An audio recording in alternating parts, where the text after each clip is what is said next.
Well, hey there, you rock star. Welcome back to episode 5. You are just jamming through this podcast. I got to tell you, I am so proud of you for showing up episode after episode.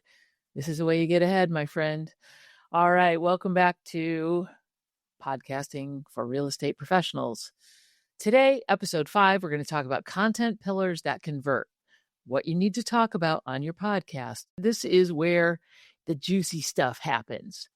So if you're staring at a blank Google Doc thinking, WTF, do I even talk about on this podcast? We've all been there, trust me. So if that's the case, then this episode is for you. Spoiler alert, you don't need more ideas, but you do need a system.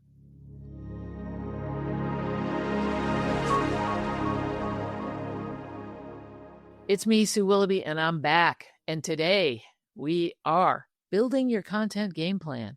No more throwing spaghetti at the mic. We've already done that. We've made that mess. No more scrambling week to week. We need a system. We need a plan. And you're about to get a repeatable structure that makes your podcast binge worthy and business growing, which is why we're all here. Why do content pillars matter?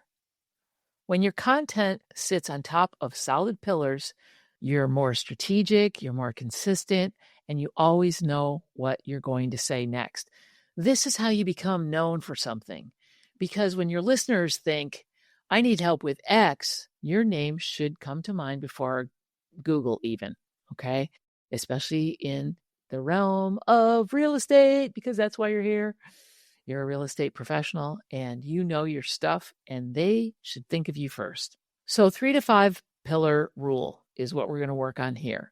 Pick 3 to 5 categories that support your expertise and speak directly to your ideal client's pain points and goals. We've been working on identifying who your ideal client is, what are their pain points, what keeps them up at night, and what is their eventual goal? What are they trying to accomplish?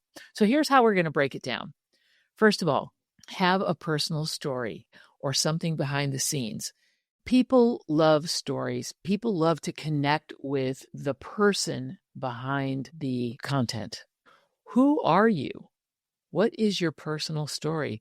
How did you get to where you are? Why did you even want to get into real estate in the first place? So take them behind the scenes. You want to humanize your brand. Let them see the real you.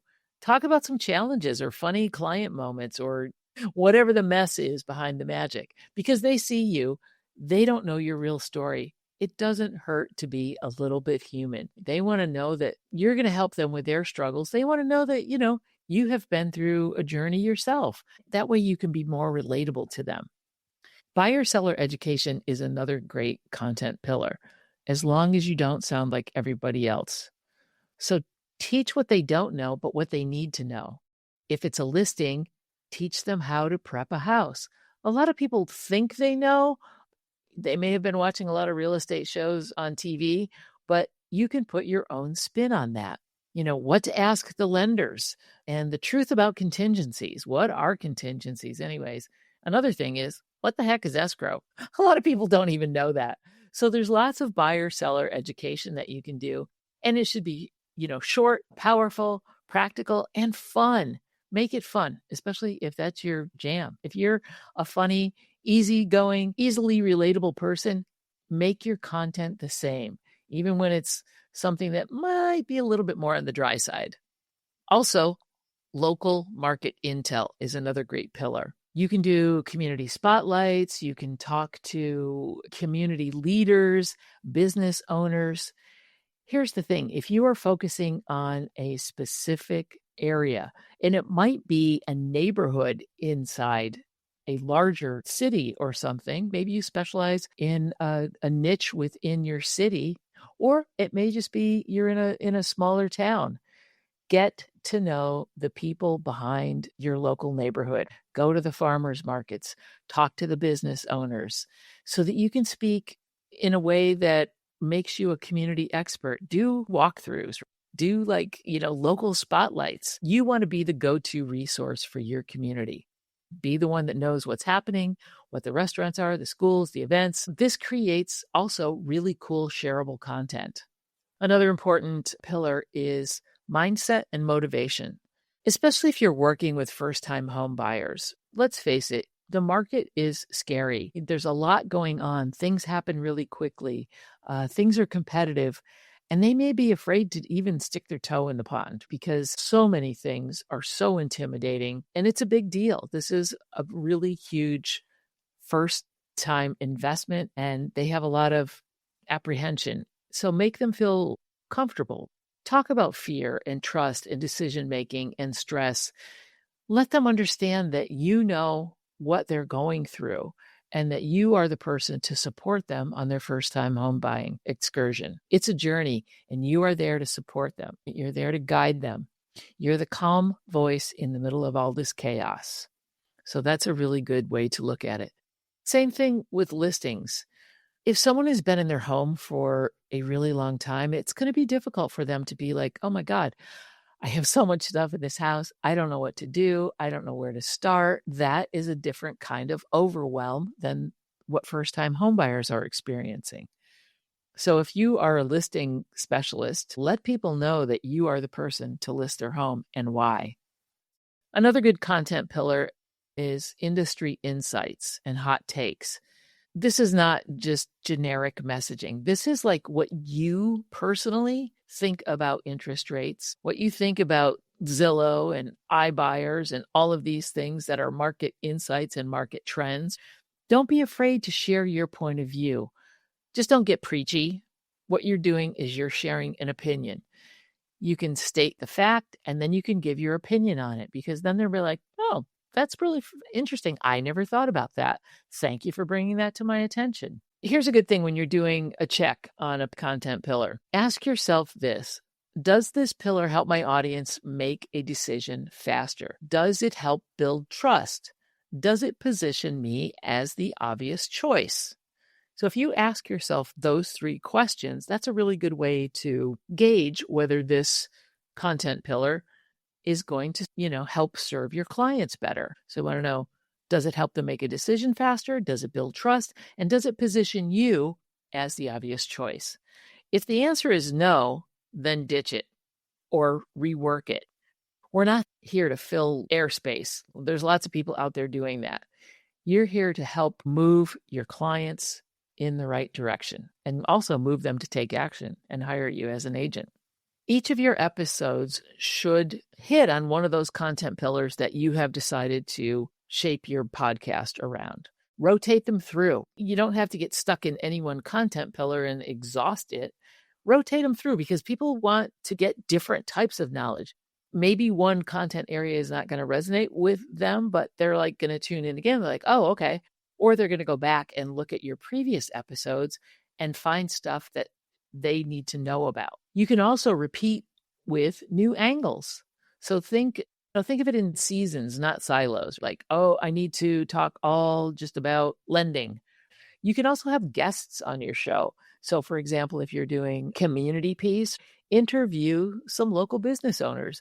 It's fun for you. You get to know them better. And guess what? They may refer people to you as well. So you get in front of their audience because they're going to share your content with their audience. I think that is really a brilliant thing to do. So community leaders and all of those kinds of people. Also, experts in our field, right? Interview some inspectors, interview lenders, interview title and escrow people. These are all topics that people will find interesting if you present them in an interesting manner. So, for example, if you're talking to a home inspector, you can tell a funny story about a wild inspection that went sideways, or a checklist episode for what people can expect. Like, what are the top 10 things that you need to know before listing your home? What are the top 5 things you need to know before you speak with a lender? These are all things that people can take action on and also learn from. Or, for example, what's the new normal in whatever year it is? What are the current market updates? And these things change a lot. So that is a really good, fresh topic that you can also form an opinion on. So from a mindset angle, why do inspections freak people out and how can they calm the heck down about it? Now, sometimes, it's kind of interesting because a lot of times sellers will provide a inspection report to prospective buyers. Well, here's the thing. It may be 50 pages, and the prospective buyers have not been with the inspector when they created that inspection report. So it could be really intimidating. So you can also demystify some of these things for them. You could also do something about why some agents skip inspections and why that's really risky and what your opinion is on that. Like, why would somebody waive their inspection? That's a really good topic, and you can make it really fun and interesting. So there you go. There's 5 spins on one topic. Today's big takeaway is that your podcast isn't a mess of random thoughts. It's a strategy disguised as storytelling, which is what you really want to do. People like to listen to a story. If it's a story about somebody else's pain, they love it even more because that way they can not make the same mistakes. So pillars give you structure, they give you some momentum, and they also keep your focus. I personally have a hard time with focus, so I like to have a strategy. I like to have things outlined for me. It also will keep you on track and give you momentum and get you some clients. All right, coming up in our next episode, how to choose your format, whether you want to do solos, interviews. I've talked a little bit about all that kind of stuff, or both, and why it doesn't need to be that complicated. Until then, pick your pillars, trust your voice, and remember, content does not have to be complicated. It just needs to connect. All right, don't forget to download your workbook if you haven't already and do your homework. Let's go.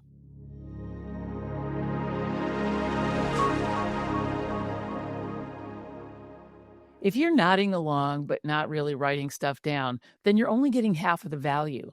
So that's why I created a simple companion workbook for this podcast. Just click the link below in the show notes, download it, and begin building your legacy today.